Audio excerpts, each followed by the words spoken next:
अस्सलाम वालेकुम बुजुर्गों, दोस्तों और साथी नाज़रीन, इस हफ्ते के फ़िक्र नज़र प्रोग्राम में आपका इस्तकबाल है।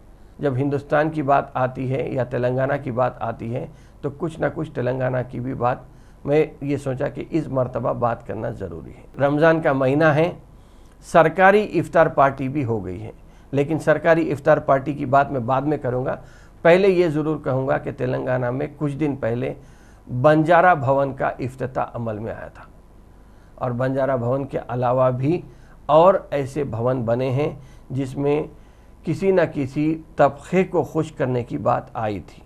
और अब ऐसा लग रहा कि आहिस्ता आहिस्ता जैसा दिन करीब आते जा रहे हैं, अनीसुल गुरबा का काम भी मुकम्मल होता जा रहा है और एक पार्टी अगर उसका सहरा लेना चाहती है तो दूसरी पार्टी भी सहरे से या सहरे की बुनियाद पे अपना रोल जताने की बहुत ज़्यादा कोशिश कर रही है। तो अनीसुल गुरबा को शायद ऐसा लग रहा कि किसी को बंजारा भवन मिला, किसी को दूसरा और एक भवन मिला, लेकिन मुसलमानों को यही बताने की कोशिश हो रही कि हम आपके लिए अनीसुल गुरबा का यतीम खाना मॉडर्न तरीके से बना दिए हैं, जिसमें कभी 60 लोग रहा करते थे, अब वहाँ पे 600 लोग रहने की गुंजाइश वहाँ पे फराहम कर दी गई है। वैसे भी अगर देखेंगे तो मुसलमान तेलंगाना हो या हिंदुस्तान में हो, सियासी तौर पे यतीमी हैं, क्योंकि हमारे पास ना क़यादत है, ना क़यादत का नज़रिया है, ना क़यादत को बसीरत है कि किस तरह मुस्लिम कौम को आगे बढ़ा सके। वैसे तेलंगाना में इस हफ्ते बल्कि कल ही डॉक्टर B.R. अम्बेडकर का एक बहुत बड़ा मुजस्समा की नक़ाब कुशाई हुई है, या बहरहाल वो आवाम के लिए उसे पेश कर दिया गया है। 145 करोड़ रुपए की लागत से बनाया गया ये मुजस्समा आवाम को देखने के लिए अब तैयार हो चुका है। वैसे सेक्रेटेरिएट का भी नाम B.R. अम्बेडकर के डॉक्टर B.R. अम्बेडकर के नाम से रखा गया है, लेकिन क्या मुसलमान और दलित, या मैं ये कहूँगा कि मुसलमान SC ST और BC जो कि 80% या बल्कि 90% ऑफ दी आबादी होते हैं, 3 करोड़ अगर तेलंगाना की आबादी है तो 2 करोड़ 50 लाख के करीब यही लोग हैं मुसलमान SC ST और BC। यहाँ ये लोगों का इनका इतनी ज़्यादा शिरकतदारी होने के बावजूद भी क्या हम स्टैचूज़ देखकर या तेलंगाना की आलीशान इमारत को B.R. अम्बेडकर के नाम से मौसूम किए जाने पर क्या हम अब खुश हो जाएंगे, या अनीसुल गुरबा को देख के मुसलमान खुश हो जाएंगे और वोटों की सियासत में हम उल्लू बनते नज़र आएंगे और वही पार्टी को जिताएंगे जिन्होंने बाबा साहब अम्बेडकर का स्टैचू बनाया है, या जो साहब सेक्रेटेरिएट का नाम मौसूम करके अम्बेडकर के नाम से मौसूम कर दिए हैं, या जो अनीसुल गुरबा बना के अपना सहरा बता के मुसलमानों को खुश करने की कोशिश करें। नहीं साहब, यहाँ पे हमें सोचना पड़ेगा कि निर्मला सीतारामन को हो या नरेंद्र मोदी को हो, मुसलमानों और क्रिश्चियन से करीब आने की ज़रूरत क्यों पड़ी।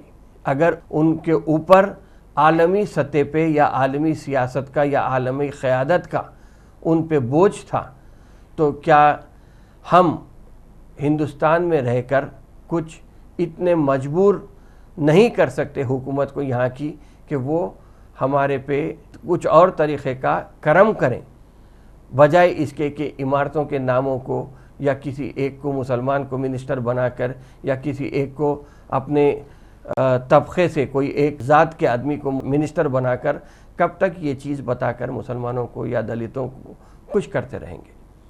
पड़ोस की रियासत कर्नाटक में 4% का रिजर्वेशन निकाल दिया गया है। यकीन है कि इस पर अमल नहीं होगा फ़िलवक़्त। अगर दोबारा बीजेपी वहाँ पे गवर्नमेंट बनाती है तो फिर सरकारी तौर पे असेंबली में इसको चेंज करना पड़ेगा। लंबा प्रोसेस है, लेकिन फ़िलवक़्त तो बज़ाहिर 4% रिज़र्वेशन जो मुसलमानों को दिया जाता था कर्नाटक में वो ख़त्म कर दिया गया, और यहाँ पे हम 12% मिलने की उम्मीद में वोट डालकर एक आदमी को 9 साल से जिताते चले जा रहे हैं। और अब ऐसा लग रहा कि सरकारी इफ्तार पार्टी की अगर हम बात करेंगे तो यकीनन हर साल का एक तरीक़ा है, एक रिवाज बन गया है कि रमज़ान के महीने में इफ्तार पार्टी दी जाएगी और क्रिसमस के टाइम पे क्रिश्चियंस को लुभाने के लिए कुछ वहाँ पे चर्चेज़ में ये काम किया जाएगा। लेकिन क्या अगर आब हयात मिलता तो जिस तरीके से लोग तड़प के, गिर के, मर के जाके पी लेते थे ताकि ज़िंदा रहने के लिए। ऐसा लग रहा था कि सरकारी इफ्तार पार्टी में मुस्लिम कायदीन ख़ास तौर पे जिनका पार्टी से ताल्लुक़ था, आगे बढ़कर अपने आप को चीफ मिनिस्टर के हाथों से खजूर खाना, ऐसा लग रहा था कि वो आब हयात पीने के लिए बेचैन हैं और चीफ मिनिस्टर अगर पिलाएंगे तो इनको मौत कभी नहीं आने लगेगी। क्या मुसलमान खजूर खाकर खुश हो जाएंगे या इफ्तार पार्टी की बिरयानी खा के मुसलमान खुश हो जाएंगे? क्या मुसलमानों को 12% की ज़रूरत नहीं पड़ेगी? इसलिए कि जब 12% का रिजर्वेशन था मुसलमानों के ताल्लुक़ से, वो झूठ साबित हुआ। यकीनन हम मानते हैं कि मैं भी इफ्तार पार्टी में गया था और ये सोच के गया था कि अगर मौका मिलेगा तो चीफ मिनिस्टर को यही कहूँगा कि 12% में मुसलमान खामोश इसलिए बैठ गए क्योंकि मरकज़ का इक्वेशन चेंज हो गया। मरकज़ में बीजेपी आने के बाद से यकीनन 12% का 4% पे ख़तरों के बादल मंडला रहे हैं, तो 12% तो नामुमकिन बात थी। शायद इसीलिए मुसलमान खामोश बैठ गया। वो जुमला आपका जुमला था जो जिस पर अमल नहीं हुआ। लेकिन क्या वक्फ बोर्ड को जुडिशियल पावर्स देने की बात नहीं थी? वो भी झूठ साबित हुई। रिकॉर्ड रूम आज तक वक्फ बोर्ड का लॉक पड़ा हुआ है और वहाँ पे क्या हाल है अंदर किसी को पता नहीं है। फीस रिम्बर्समेंट की स्कीम के नाम पे 45 इंजीनियरिंग कॉलेजेस यहाँ पे तेलंगाना रियासत में गवर्नमेंट की तरफ से फ़ीस अदा ना होने की वजह से, बच्चों की जो फ़ीस अदा होती थी ना अदा होने की वजह से 45 इंजीनियरिंग कॉलेजेस बंद हो गए हैं। क्या आपने रिवायत को नहीं तोड़ा कि कम से कम रियासत की एक यूनिवर्सिटी का वाइस चांसलर मुसलमान होता था? क्या आज एक भी मुसलमान वाइस चांसलर तेलंगाना में है? नहीं है। एक सिंगल यूनिवर्सिटी में भी मुसलमान को वाइस चांसलर नहीं बनाया गया। पब्लिक सर्विस कमीशन में नाम के लिए ही सही, मगर एक मुसलमान रुकन वहाँ पे रहता था। क्या वो आज रिवायत बरकरार है? नहीं बरकरार है। जबकि आप 1 लाख के करीब सरकारी मुलाजिमतों पे जॉब ओपनिंग्स खोल के रखे हैं और एक भी मुसलमान पब्लिक सर्विस कमीशन में मेंबर नहीं है। अभी तक भी वो सीट खाली है। आप किस पे भरना चाह रहे हैं वो मालूम नहीं है। रुबात बनाने की बात थी अजमेर में, वो बात भी वो वादा भी अभी तक पूरा नहीं हुआ। इस्लामिक सेंटर बनाने की बात थी हैदराबाद में, 1 साल में बन जाएगा, वो भी वादा पूरा नहीं हुआ।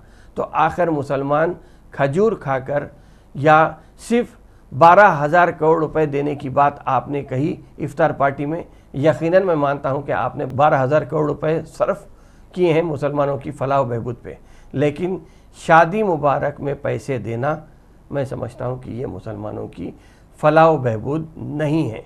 आप अगर मुसलमानों को ये बताते कि 4% या 10% का जो जियो जारी करे थे, 2% ये डबल बेडरूम के स्कीम में, क्या उस पर अमल हुआ है? उस पर भी अमल नहीं हुआ है। आपने इतने ज़्यादा स्पेशल इकोनॉमिक जोन्स बनाए थे, इतने ज़्यादा इंडस्ट्रियल पार्क्स बनाए हैं, इतने ज़्यादा फार्मा सिटी बनने के लिए तैयार है। क्या वहाँ पे मुसलमानों को 4% रिजर्वेशन के हिसाब से आपने जगह फराहम की? नहीं, आपने ये भी नहीं किया। लेकिन मुसलमान हैं कि इफ्तार पार्टी या रमज़ान में चीफ मिनिस्टर इफ्तार किट को लेकर या चीफ मिनिस्टर रमज़ान गिफ्ट को लेकर मुसलमान, यकीनन मुसलमान जो गरीब मुसलमान हैं उनको कुछ हद तक आप इस चीज़ से मदद कर रहे हैं, लेकिन मुसलमानों की फलाह व बहबूद इसमें नहीं है।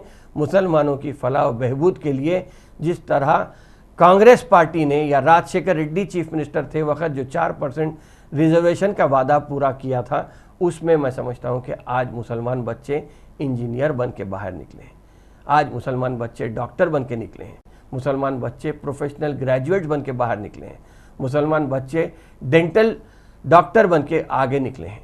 तो ऐसी चीज़ों पे अमल करने से मैं समझता हूँ कि मुसलमानों की हो, SC ST की हो, फलाह व बहबूद को आप यकीन बना सकते हैं, बजाय इसके कि BR अम्बेडकर का एक मुजस्समा बना के जिस पर 145 करोड़ रुपए आप खर्च कर दिए हैं और सेक्रेटेरिएट को अम्बेडकर के नाम से रख दिए हैं, या अनीसुल गुरबा को मुसलमानों के नाम से, मुसलमानों की कौम के नाम ताबीर कर रहे हैं। इससे फलाह व बहबूद नहीं होगी। अगर आप अम्बेडकर को या दलित तबके के वोट हासिल करना चाहते हैं तो आप अम्बेडकर के जो बताए गए प्रिंसिपल्स हैं, जिसमें गरीबों को हटाने की बात है या انصاف دلانے کی بات ہے کمزور طبقات کو، کاسٹ کے جو آج بھی ذات پات کی جو فیلنگ پائے جاتے ہیں اس کو ختم کر کے نیست و نابود کرنے کی ضرورت ہے۔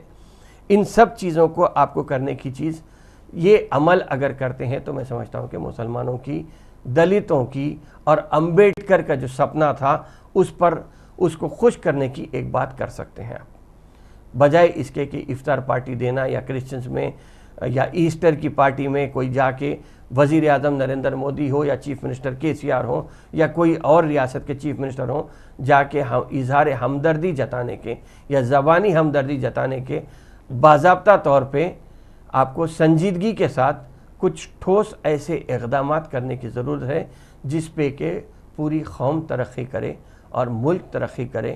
آپ اپنا سپنا پورے ہندوستان میں گھوم کر کبھی بھی پورا کر سکتے ہیں، لیکن فی الوقت بنیادی مقصد یہ ہونا چاہیے کہ آپ کا ہر طبقہ، جیسا سب کا ساتھ سب کا وکاس کی بات تھی، ویسے سب طبقے کی فلاح و بہبود اگر ہوتی ہے تو ہی ہم سمجھ سکتے ہیں کہ آپ سیکولر اور دیانتدار یا اچھے قائد کے طور پہ اپنے آپ کو پیش کر سکتے ہیں، چاہے وہ مرکزی حکومت کے لیے ہو، ریاستی حکومت کے لیے ہو یا ہندوستان کے کوئی بھی طبقے سے تعلق رکھنے والے ہوں۔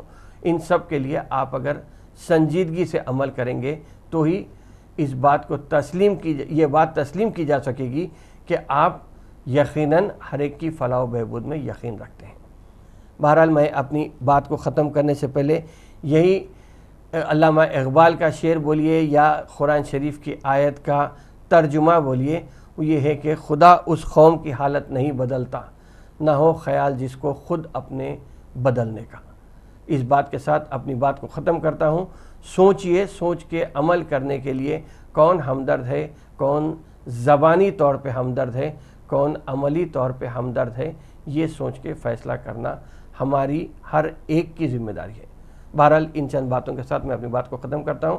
انشاءاللہ آئندہ ہفتے پھر ملاقات ہوگی، پھر بات ہوگی۔ شکریہ، خدا حافظ۔